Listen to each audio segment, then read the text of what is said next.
அல்லேலூயா கர்த்தரையே ஏகமாய் துதியுங்கள்.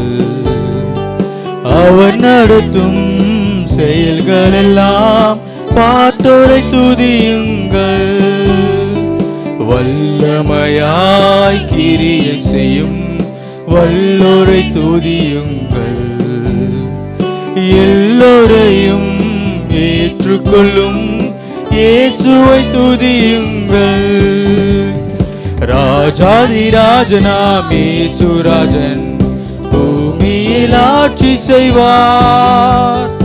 அல்லேலூயா அல்லேலூயா தேவனை துதியுங்கள். தம்புரோடும் வீணையோடும் கர்த்தரை துதியுங்கள். இரத்தத்தினால் பாவங்களை போக்கினார் துதியுங்கள். எக்காலமும் கைத்தாளமும் முழங்கிட துதியுங்கள். எக்காலமும் மாறாதவர் இயேசுவை துதியுங்கள். ராஜாதி ராஜனாம் இயேசுராஜன் பூமியில் ஆட்சி செய்வார். அல்லேலூயா அல்லேலூயா தேவனை துதியுங்கள். ராஜாதி ராஜனாம் இயேசுராஜன் பூமியில் ஆட்சி செய்வார். அல்லேலூயா அல்லேலூயா தேவனை துதியுங்கள்.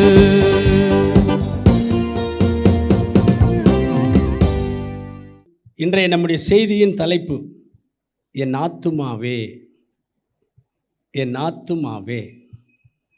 பைபிளில் தம்முடைய ஆத்துமாவோடு பேசினவங்க நிறைய பேர் இருக்கிறாங்க. அதில் ஒரு 5 பேரை பற்றி உங்களுக்கு நான் இன்றைக்கி சொல்ல போகிறேன். முதல்ல நம்ம எல்லாருக்கும் தெரிஞ்சபடி தாவீது ராஜா பேசினார்.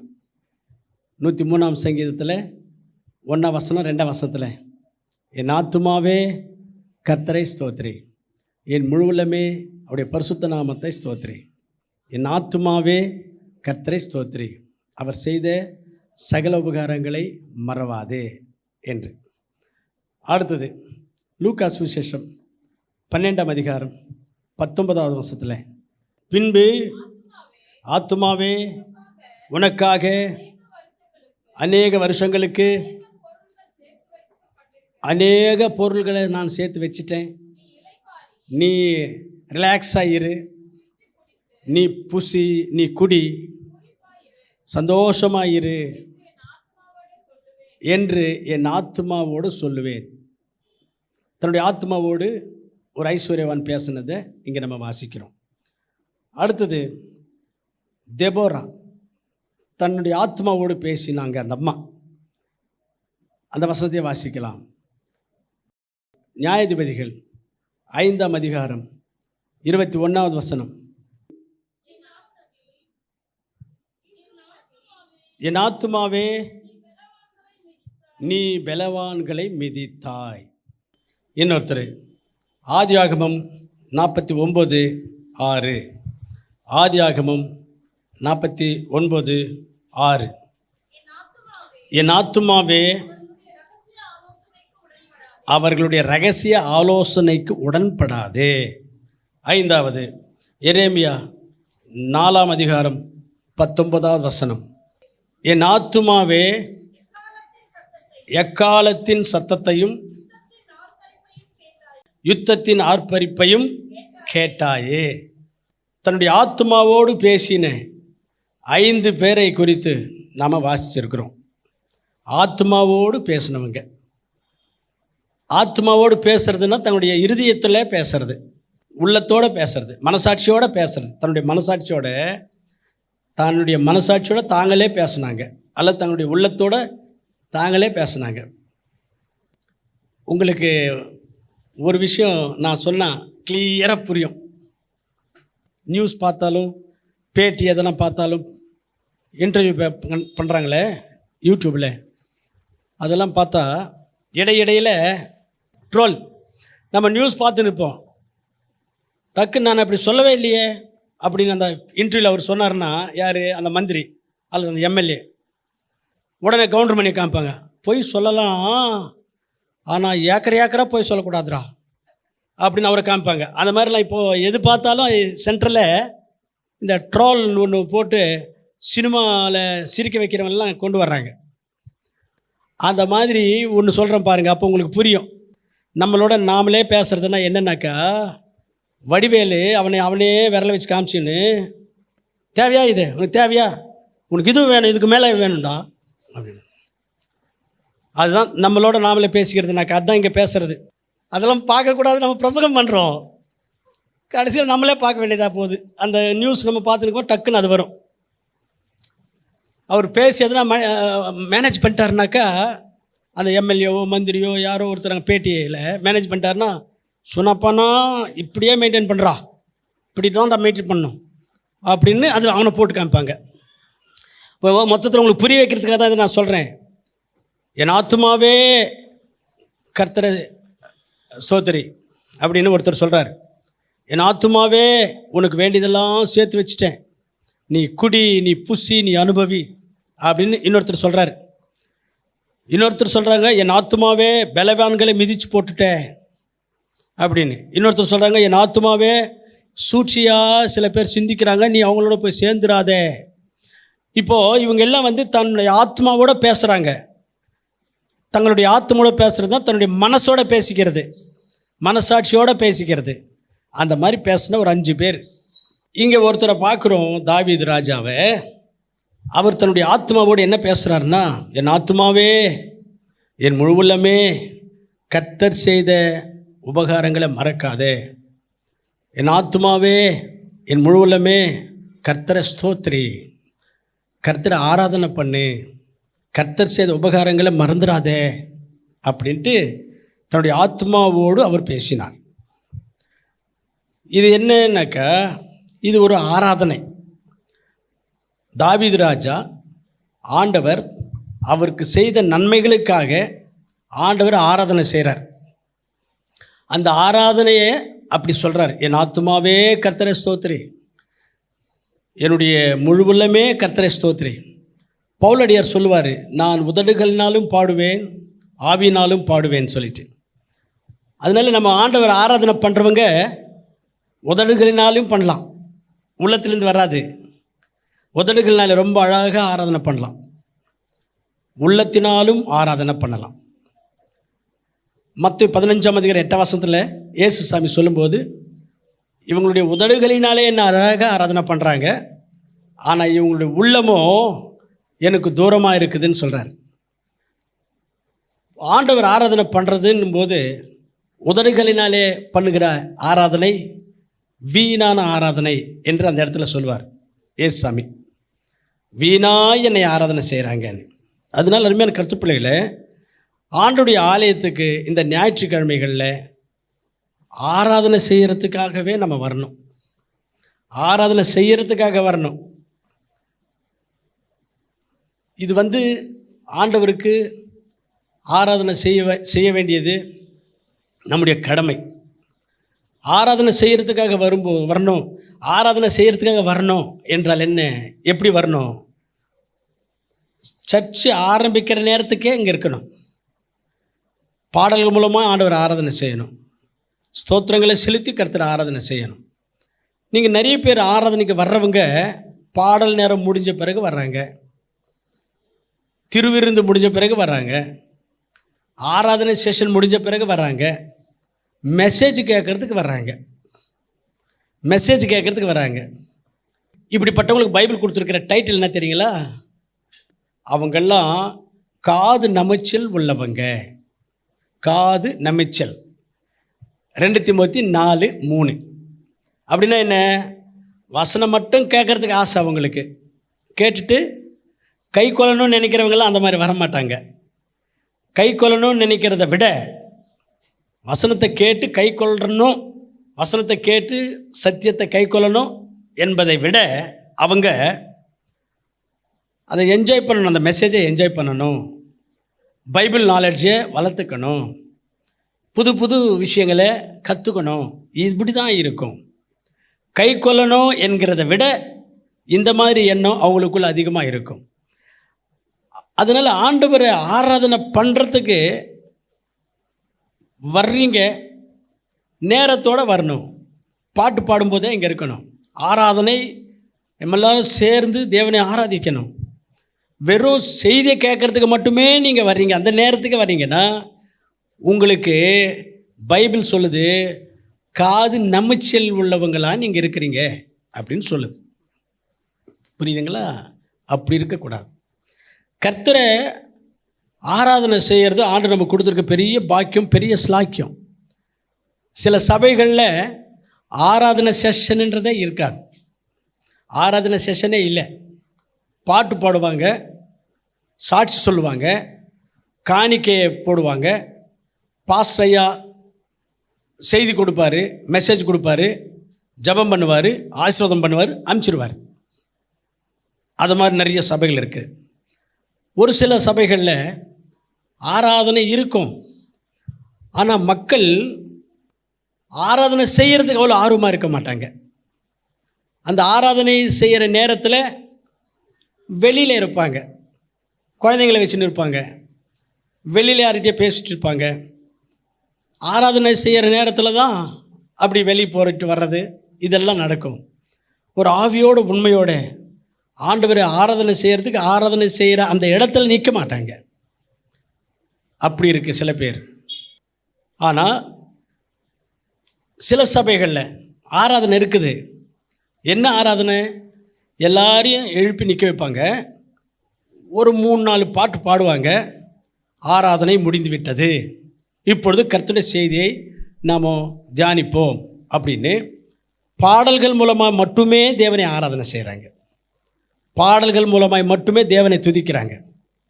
ஆனால் ஆண்டவருக்கு பிரியமான ஆராதனை எது என்று வேதத்தில் படித்தா, பாடல்களினாலேயும் துதிக்கணும், ஸ்தோத்திர பலிகளையும் ஆண்டவருடைய பாதப்படியில் சமர்ப்பிக்கணும். அதுதான் ஆண்டவருக்கு பிரியமான ஆராதனை அப்படின்னு சங்கீதம் 69:30-31 வாசிக்கிறோம். கர்த்தருக்கு பிரியமான ஆராதனை எது என்றால் அந்த இடத்துல இருக்கும். பாடல்களினாலே ஆண்டவரை துதிக்கணுமா, ஸ்தோத்திரங்களினாலே அவரை மகிமைப்படுத்தணுமா, அதுதான் ஆண்டவருக்கு பிரியமான ஆராதனை. வாசிக்கலாம். தேவனுடைய நாமத்தை பாட்டினால் துதித்து ஸ்தோத்திரத்தினால் மகிமைப்படுத்துவேன். காலை எருதுகளை கொண்டு வந்து பலி செலுத்துகிறதை பார்க்கிலும் இதுவே கர்த்தருக்கு பிரியமான ஆராதனையாக இருக்கும். அப்போ ஆராதனைன்னு சொன்னால் வெறுமனே பாட்டுங்க பாடிட்டு ஆராதனை முடிஞ்சிருச்சுன்னு சொல்லிடக்கூடாது. ஆண்டவருடைய நாமத்தை பாட்டினாலும் துதிக்கணும், ஸ்தோத்திரங்களினாலே மகிமைப்படுத்தணும். அப்போ ஆண்டவர் நமக்கு என்னென்ன நன்மைகளை செய்தாரோ அவைகளெல்லாம் சொல்லி சொல்லி கர்த்தரை ஆராதனை பண்ணணும். ஸ்தோத்திர பலிகளை ஆண்டவருக்கு சமர்ப்பிக்கணும். ஆண்டவர் கொடுத்த ஆரோக்கியத்துக்காக, ஆண்டவருடைய வழிநடத்துதலுக்காக, ஆண்டவருடைய மன்னிப்புக்காக, ஆண்டவருடைய பாதுகாப்புக்காக, ஆண்டவர் கொடுத்த சுகத்துக்காக சொல்லி சொல்லி கர்த்தர் செய்த மகிமைகளை எல்லாம், அவருடைய நேசத்தையும் பாசத்தையும் சொல்லி சொல்லி சொல்லி ஆண்டவரை பரிசுத்தவான்களுடைய சபையில் மகிமைப்படுத்தணும். அதுதான் ஆண்டவருக்கு பிரியமான ஒரு ஆராதனை. இப்படிப்பட்ட ஒரு ஆராதனை நம்முடைய சர்ச்சில் நடக்கத்தக்கதாக அல்லது நடத்தத்தக்கதாக ஆண்டவர் நமக்கு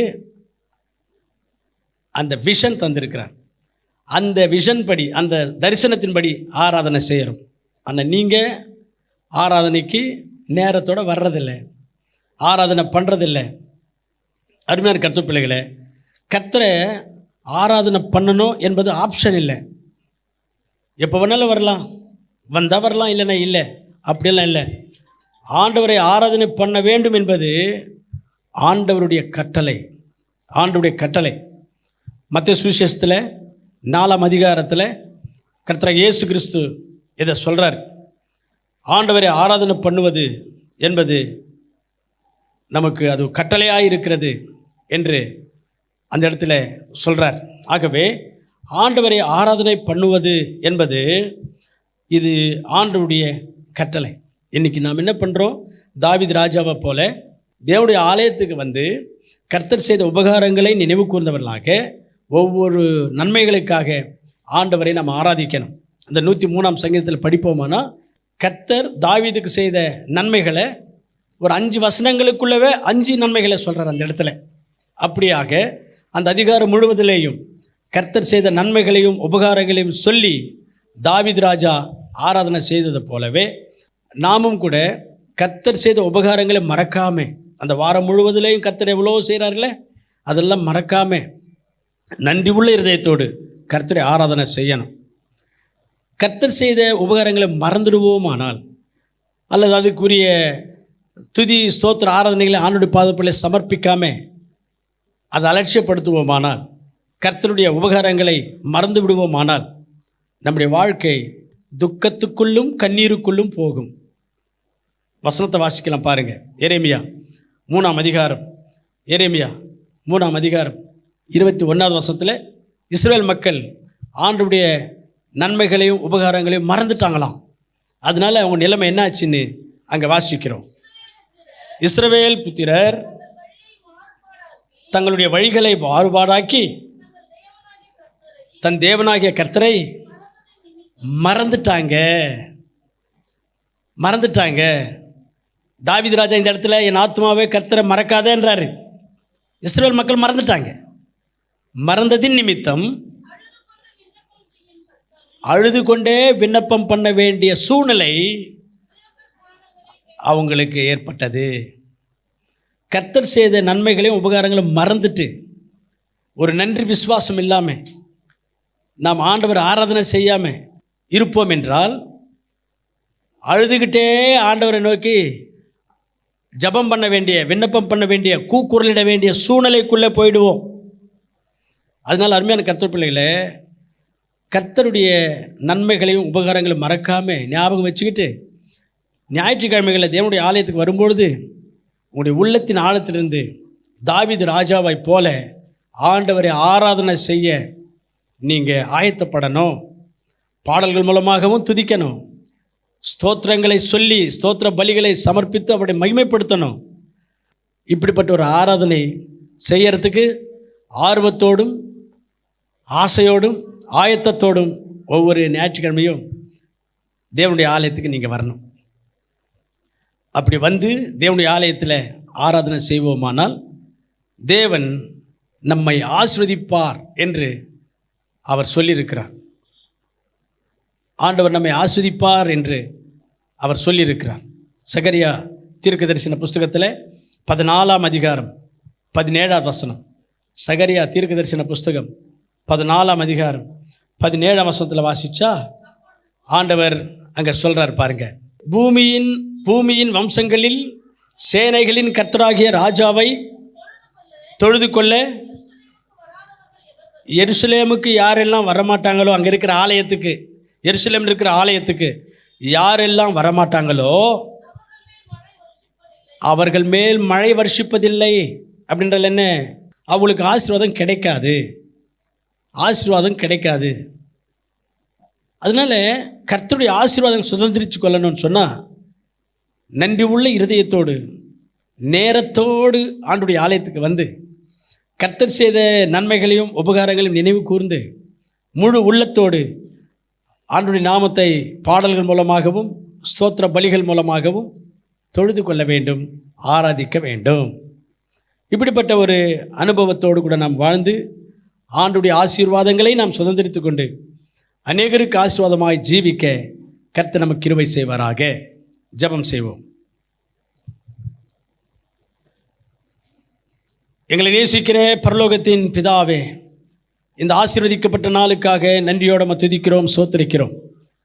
இந்த நாளிலே உம்முடைய ஆலயத்தில் கர்த்தாவே, உம்முடைய ஆலயத்தில் நாங்கள் இன்றைக்கு கூடி வந்து என் ஆத்துமாவே கர்த்தரை ஸ்தோத்ரி என்கிற அந்த வார்த்தையை தியானித்து நாங்கள் எப்படி கர்த்தரை ஆராதனை செய்ய வேண்டும், எதற்காக ஆராதனை செய்ய வேண்டும், ஆராதனை செய்யாத பட்சத்தில் எங்களுக்கு என்ன விதமான தீமைகள் இருக்கும், ஆராதனை செய்தால் எங்களுடைய வாழ்க்கை எப்படி ஆஸ்வதிக்கப்படும் என்ற சத்தியங்களை இன்றைக்கு கற்றுக்கொண்டோம். இனிமேல் ஆண்டவரே, ஆராதனைக்கு நேரத்தோடு வந்து உம்மை ஆராதனை செய்து உம்முடைய ஆசீர்வாதங்களை சுதந்திரித்துக் கொள்ளுகிற அனுபவத்தில் எங்களை வழி நடத்துவீராக. இயேசு கிறிஸ்துவின் நாமத்தில் ஜெபிக்கிறோம் நல்ல பிதாவே, ஆமென். பிதாவாகிய தேவனுடைய அன்பும் குமாரனாகிய இயேசு கிறிஸ்துவின் கிருபையும் பரிசுத்த ஆவியானவருடைய அந்யோன்ய ஐக்கியம் நம்ம எல்லோருக்கும் துணையாக இருந்து காத்து ஆசீர்வதித்து வழி நடத்துவதாக. ஆமென்.